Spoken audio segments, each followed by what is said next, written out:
Are your serrated knives not cutting it anymore? Are those jagged teeth more like rolling hills? In this video, I'm going to show you how you can sharpen your serrated knives so they're sharper than the day you bought them and cutting like new.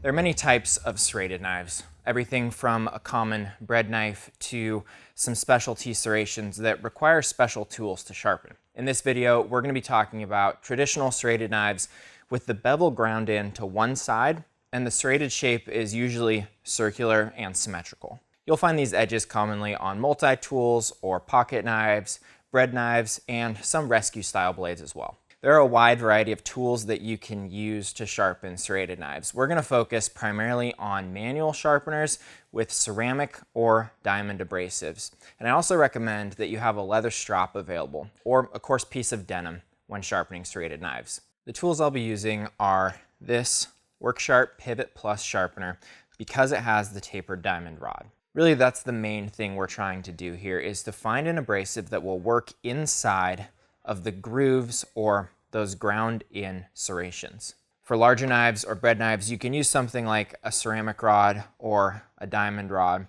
Specifically, a tapered diamond rod is very effective for addressing different sizes of serrations. These look like common kitchen steels, but they're not. A common kitchen steel won't do enough to sharpen a serrated knife. You'll need something with a little more cutting power, like ceramic or diamond. The most common type of serrated knife is probably a bread knife, something you'll use in the kitchen for slicing bread. There are a few other uses for serrated knives, specifically when you get into the field, and the process is the same for sharpening. I'm going to show you on this smaller pocket knife so that we can keep the process quick. We're going to sharpen the small and large serrations along this pocket knife. Using the Pivot Plus, I'll use the diamond rod to get inside of the serrations. The very tip of the diamond rod fits inside of the small serrations, and towards the back of the diamond rod where it's thicker, I can address the larger serrations. The goal here is to raise a burr.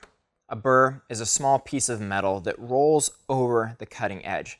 It shows me that I've sharpened and reground the knife to sharp points.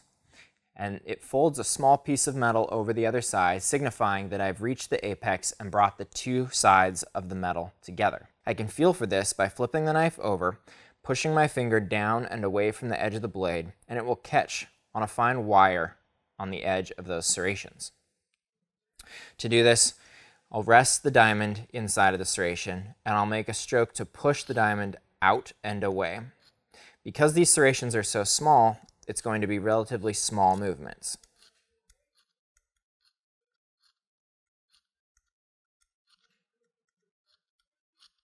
I'll do this for each serration until I've raised a burr.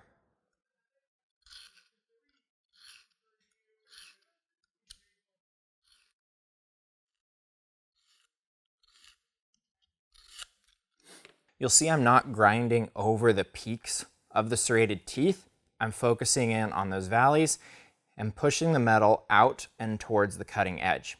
With a diamond, it's important that I'm working away from the cutting edge. If I'm using ceramic for a knife that's seen lighter wear, then I can work back and forth, and that's just fine. But when I'm using diamond, I want to make a consistent stroke away from the cutting edge. I'll check for a burr now, and I can feel my finger get hung up on those serrations. You can also feel for this with a fingernail. Sometimes it'll catch on the end before rolling over. In order to remove that burr, this is where I like to use a leather strop. I'll rest the knife flat on the strop, and then I'll raise the spine, maybe the width of 3 or 4 playing cards. It's relatively flat. Then I'll make a reverse stroke, pulling the knife backwards and away from the edge on the leather strop. This takes that burr that's rolled over and pushes it back, standing it up straight. This helps to restore that sharp edge along the full length of those serrations. I'm using light pressure. The leather, or if you're using denim, will grab that burr and stand it up, or even fold it over and it'll be broken off.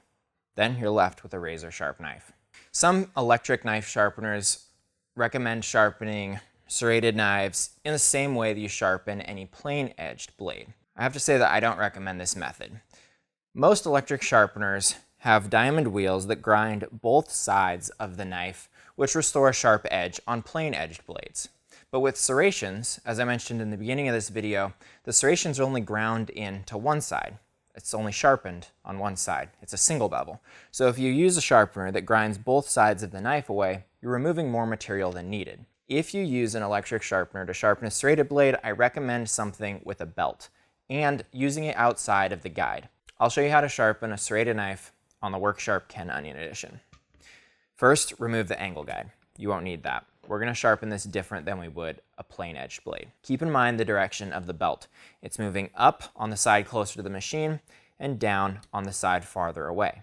We're going to use the side that's moving down. Rest the knife on the belt and raise the spine the width of 3 or 4 playing cards again, just like you would when stropping. Essentially, we're doing the same thing.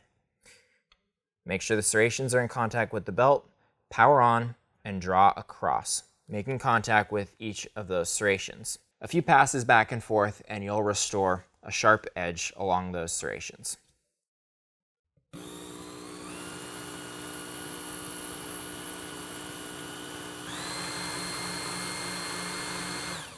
I'm using low speed and a fine belt. I'm not trying to remove a lot of material, just stand up a folded edge or remove any burrs. This will leave you with a sharp knife. This is not a method you can use if you're trying to sharpen a severely damaged knife. You'll need something like a rounded abrasive, like the diamond rod I showed you earlier, or a ceramic. That's going to get inside of the serrations and do some of the heavier work.